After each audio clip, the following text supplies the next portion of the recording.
अस्सलाम वालेकुम everyone, welcome back to my channel. आज मैं आप लोगों के लिए बहुत ही स्पेशल सी रेसिपी लाई हूँ। जी हाँ, पहचान तो गए होंगे हल्का हल्का सा, क्योंकि आज हम बनाने वाले हैं कोफ्ता स्पैगेटी, जो कि बहुत ही यमी बनती है। बहुत सारी फरमाइशों पे मुझे फेसबुक पे बहुत फरमाइशें आ रही थी, सोचा आज बना ली जाए। यहाँ पे हम क्या करेंगे, एक पैकेट स्पैगेटी को मैंने पहले से उबाल लिया था। हमने पानी गर्म किया है, उसमें 1 चम्मच नमक डाला है, स्पैगेटी का पैकेट डाल दिया था और इतनी उबालनी है कि हाथों से आसानी ये टूट सके। देखिए मैं आपको बता देती हूँ, ये बहुत ही नरम हो चुकी है। इसके अलावा ले ली है शिमला मिर्च 2 अदद, गाजर 2 अदद, इसके अलावा पाव बंद गोभी ले ली है। इन सबको लंबे लंबे स्लाइसेस में कट कर लिया है। स्पैगेटी के साइज का ही कट करेंगे तो काफ़ी अच्छी लुक आती है, काफ़ी अच्छा लगता है दिखने में भी। यहाँ पे मैंने कोफ्ते जो आपको पहले सिखा दिए हैं, ये उसी का कीमा है। पाव के करीब कीमा ले लें। अगर आपने मेरी वो रेसिपी नहीं देखी तो मैं आपको लिंक दे दूंगी लास्ट में, आप वो रेसिपी देख लें।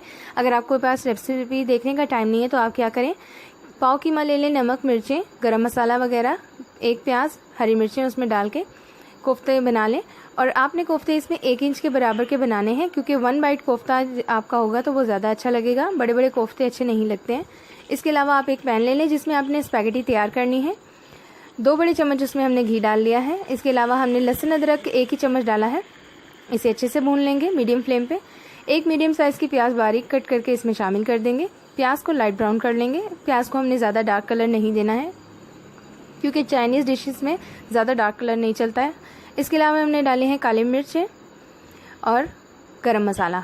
गरम मसाला 1 चम्मच डाला है, काली मिर्चें आधा चम्मच डाली हैं, कुटी हुई लाल मिर्च 1 चम्मच डाली है। इसके अलावा अब हम चाट मसाला आधा चम्मच डाल रहे हैं। इस सबको भी अच्छे से भून लेते हैं।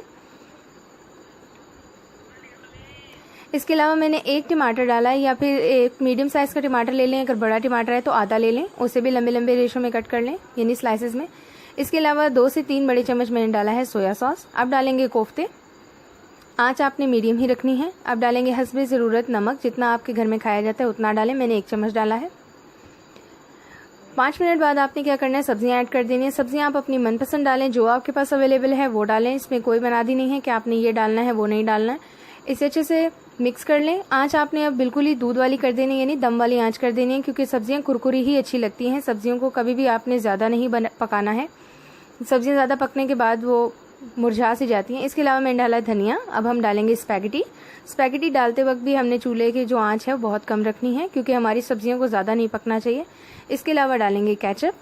केचप आप 1 प्याली डालें, या जितना आपके घर में खाया जाता है उतना डालें। इसके अलावा डालेंगे चिली सॉस। चिली सॉस 2 बड़े चम्मच के करीब डालें। अगर बच्चों के लिए बना रही हैं तो आप इसे स्किप कर सकती हैं। चम्मच की मदद से अच्छे से मिक्स कर लें। जो मेरे चैनल पे न्यू है जल्दी से सब्सक्राइब कर लें। उसके बाद एक छोटा सा बेल आइकॉन आता है, उसे प्रेस किया करें, ताकि फ्यूचर में आने वाली आप मेरी तमाम वीडियो फ्री में देख सकें। अब इसे अच्छे से मिक्स कर लें। आंच आपने बंद कर देनी है, क्योंकि हमारी स्पैगेटी गल चुकी है, सब्जियां भी गल चुकी हैं, बस मिक्स होने का टाइम है। मिक्स कर लें, लास्ट में गार्निश कर लें। गार्निश करने के बाद आप इसे सर्व कर सकती हैं। इसके अलावा हमने डाला है विनेगर। विनेगर हम डाल रहे हैं 2 से 3 बड़े चम्मच। आप इसमें नींबू का रस भी डाल सकती हैं चाहें तो, और मनपसंद कोई भी सब्जी हो, कोई भी स्पाइसेस हो, आप इसे ऐड कर सकती हैं। अच्छे से मिक्स कर लें। इसके बाद एक बड़ी सी ट्रे में या किसी भी प्लेट में आप इसे सर्व कर सकती हैं। अगर आप मेरे चैनल पे न्यू हैं तो सब्सक्राइब करना नहीं भूलिएगा। और आप चाहती हैं अगर कोफ्ते सीखना है तो मैंने अपनी पिछली वीडियो में कोफ्ते बनाना सिखाए हैं, उसका मैं लिंक डिस्क्रिप्शन बॉक्स में दे दूंगी, वो आपको मिल जाएगा। लीजिए, गर्मा गर्म कोफ्ता स्पैगेटी तैयार है। वीडियो पसंद आए तो लाइक ज़रूर करें। Thanks for watching. अल्लाह हाफिज़।